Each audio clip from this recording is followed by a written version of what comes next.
Okay, I just thought I'd make a video. Um, it's kind of a video that I want to make because it actually might help people if they watched it. A little while ago, about 3 weeks ago, I've got a car and I live in an area next to the coast where the seagulls poop on your car a lot. And I got a lot on the bonnet. And I think it was on the day before and it got baked in the sun. So the next day I went to go to work and there was all this seagull poop baked onto my car. And I made a very big mistake. I tried to get it off with a hacksaw blade. I thought because it had a rounded end, it wouldn't damage the paintwork. But anyway, because it was early morning, I wasn't watching what I was doing. Oh God, I scratched instead of, I thought I was digging into the seagull poop, but I was actually digging into the paintwork. And also, I need glasses. I couldn't see through the poop. Honestly, don't use a hacksaw blade to take seagull poop off your car. Sounds obvious, but I made that mistake. And I was in such a bad mood all day for doing something so stupid. So what I did was I rushed to the nearest auto shop and I bought this, which is called... Actually, I was going to buy a different product, but this was advised by the guy in the shop. And to be honest with you, I was quite panicking because I really wanted to see if I could rectify my mistake. So anyway, I didn't know a thing about scratch repair. Went outside, started rubbing this on the car, and thought it would do it by itself. Of course, it did nothing apart from clean the bonnet a bit. So then did some research on YouTube about scratch repair, and then ended up learning that you need to actually grind it in. It's I suppose it's probably got small particles in it that you grind into your paint. And during the process, it was one of them things where I was thinking, is it going to work? Is it all bullshit? You know what I mean? So anyway, that was on my mind. I don't know what I'm doing. Is it all bullshit? Am I going to be able to do it? So I bought this, and it was the cheapest one I could find. I think it was only 15, £16, but I've actually watched videos. I think I've heard that people can buy them for like £5 on Temu. So anyway, I'm still happy with £15 because the results were quite good. So anyway, what I'm going to do is I'm going to unbox it and show you what's in it. And what I did, it's actually, I'll not keep you in suspense. It's actually worked okay. I've had one go and I was happy with the results. It's scratch repair. It hasn't got them out completely, but I've only had one go, and in future I'm going to keep trying to get the scratches out.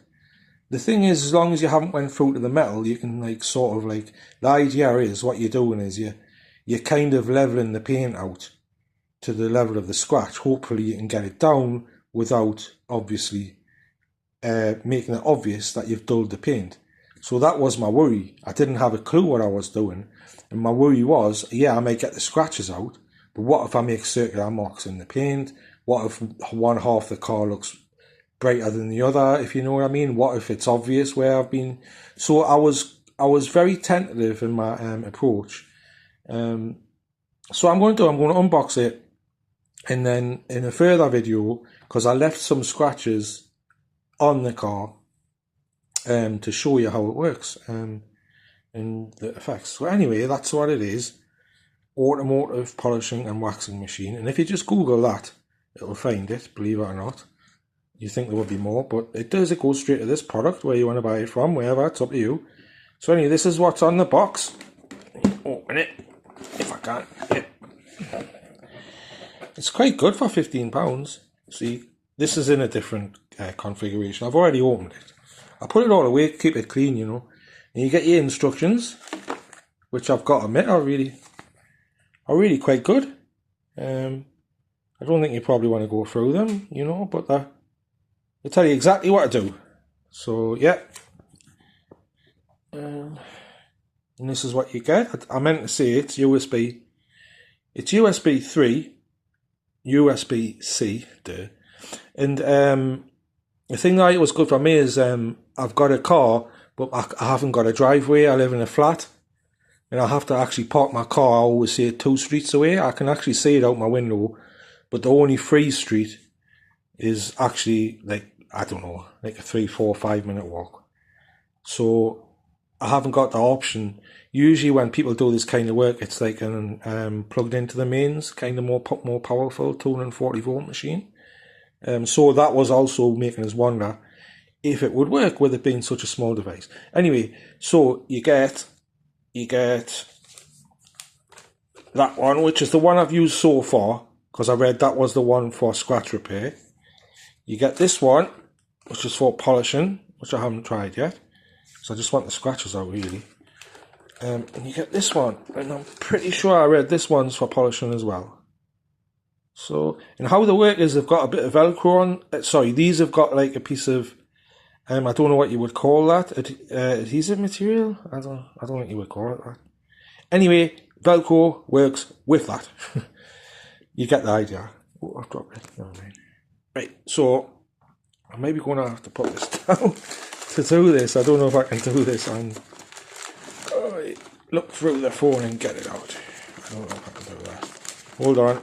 Unforeseen circumstances. Can I do it? Yay! Yes, I can. Right, so there it is.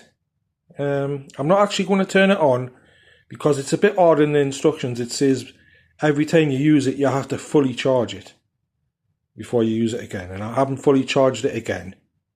So, I mean, I wish I could show you. Actually, you'll be able to see it on. I'm going to do a video where,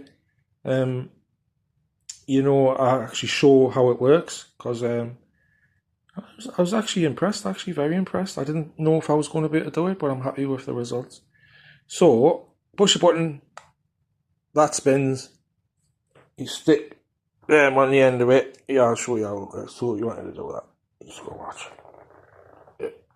Oh, that's difficult. There you go. There you go. So that goes on there. Yeah. You know, it's not bad for £15, is it?